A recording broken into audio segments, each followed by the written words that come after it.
SMP Katolik Santo Yusuf ini sempat viral di media sosial karena 90% murid yang menimba ilmu di sekolah ini beragama Islam. Islam ya suster ya? Iya. Berapa banyak suster? 90%. Boleh. Islam. Islam. Islam. Islam. Islam. Katolik. Islam. Islam. Saya Kristen. Siapa di sini yang agamanya Muslim? Angkat tangan. Guru Gembul berkata sekolah Kristen lebih unggul daripada sekolah Islam, Pak.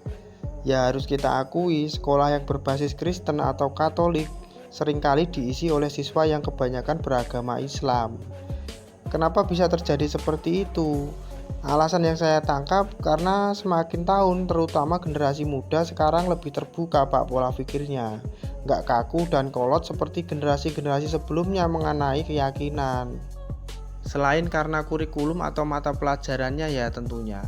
Karena sekolah Kristen atau Katolik mengajarkan kinerja, berorientasi pada kualitas, keterbukaan pemikiran dan modernitas. Dalam hal ini mereka menciptakan sebuah sistem. Bahasa kasarnya mereka mengajarkan kenyataan atau keterampilan mengikuti majunya zaman, Pak. Dan toleransi tentunya. Ini sangat kontras sekali dengan sekolah-sekolah yang berbasis Islam. Biasanya di sekolah Islam itu mengedepankan doktrin, romansa masa lalu, wacana-wacana, hafalan, dan logika mistika biasanya nggak pernah ditinggalkan. Jadi dari kecil mereka diajari cara menghadapi alam akhirat daripada menghadapi dunia nyata yang menuntut masyarakatnya cerdas supaya bisa bertahan hidup lebih layak. Para orang tua zaman sekarang memilih menyekolahkan anak-anaknya pada sekolah non-muslim bukan karena mereka kurang iman, Pak, tapi karena pengen anak-anaknya sukses di kemudian hari. Ini saya tidak mengatakan kalau sekolah yang berbasis Islam tidak bisa sukses ya. Saya hanya membahas kenapa sekolah non-muslim semakin hari semakin diminati daripada pesantren atau sekolah Islam lainnya. Saya muslim, Pak, dan saya tidak anti kritik, karena orang yang anti kritik biasanya lebih memilih kemunduran secara berpikir. Saya hanya mengajak berpikir kritis dalam menyikapi keimanan, Pak. Karena saya merasa bahwa masyarakat kita ini sering mencampur adukan masalah keyakinan, sering menyeret keyakinan buat meraih kepentingannya. Dan suka mendebat mana yang paling benar soal keyakinan seseorang. Di era yang semakin maju ini menuntut manusia terutama generasi muda agar tidak kolot kaku dan emosian dalam hal keyakinan, Pak. Di era yang modernitas ini menuntut supaya manusia lebih cerdas karena hidup di dunia nyata tidak semudah omongan para penceramah. Di sekolah non-muslim lebih menekankan praktek keterampilan atau wawasan bukan hafalan, Pak. Maka nggak heran kalau sekolah berbasis agama Islam semakin hari semakin ditinggalkan. Di sekolah agama biasanya lebih menekankan hidup di akhirat daripada hidup di dunia nyata, Pak.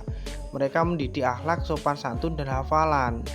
Mereka memilih jalan jongkok, hormat secara berlebih dengan guru atau ustadz daripada praktek buat bertahan hidup di dunia yang semakin maju ini. Dan itu sebabnya lulusan yang berbasis agama Islam kurang bisa bertarung dalam menghadapi dunia yang semakin modern ini, Pak. Di sekolah berbasis agama biasanya jarang ada yang berpikir kritis, siswanya disuruh patuh dan nurut. Parahnya itu ke bawah sampai dewasa, Pak. Hasilnya menurut saya lulusan sekolah agama lebih suka mendebat mana yang paling benar soal keyakinan seseorang. Suka emosi kalau golongan atau agamanya disenggol. Hasilnya mereka kurang bisa bertarung di dunia yang semakin maju ini. Kecuali para pemuka agamanya ya, Pak. Kalau pemuka agama nggak usah dibantah, Pak. Mereka bisa sukses turun-temurun. Kalau kita lihat atau kita baca-baca, Pak, di era modern ini harus lebih terbuka pikirannya, Pak, supaya bisa bertahan dalam persaingan, khususnya pada sumber daya manusianya, Pak. Kalau kita masih kolot dalam berpikir, misalnya seperti yang sering kita dengar, ilmu dunia nggak dibawa mati atau nggak bisa menolong kita di akhirat. Dan kita tidak belajar karena ada dalil atau ayat karena takut dosa. Nah ini pemikiran bodoh sekali, Pak.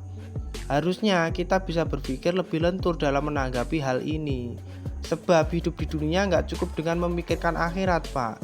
Kalau kita sukses, berilmu atau kaya, kita bisa gunakan itu di jalan akhirat. Dan ilmu atau kekayaan bisa membantu kepada yang membutuhkan, Pak. Kotak amal saja, Pak, mintanya duit bukan doa. Ketika kita baca-baca atau kita cari-cari di internet, negara yang terlalu religius itu masyarakatnya tertinggal, Pak, dibanding negara-negara non-muslim.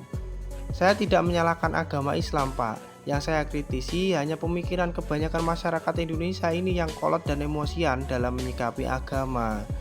Masyarakat kita lebih suka mendebat keyakinan orang daripada belajar supaya sumber daya manusia kita bisa lebih unggul atau menyamai negara-negara lainnya.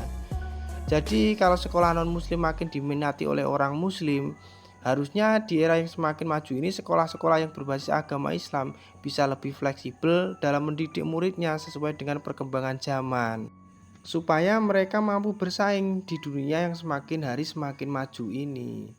Tulis pendapatmu di kolom komentar ya Pak. Salam akal sehat.